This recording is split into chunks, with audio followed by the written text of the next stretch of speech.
अलक्ष लक्ष लक्ष पाप लक्ष सार सायुधम ततस्तु जीव जंतु तंतु भुक्ति मुक्तिदायकम्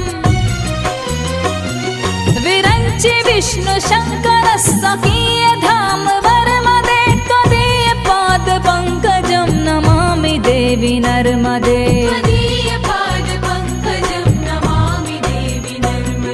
नमामि देवी नर्मदे।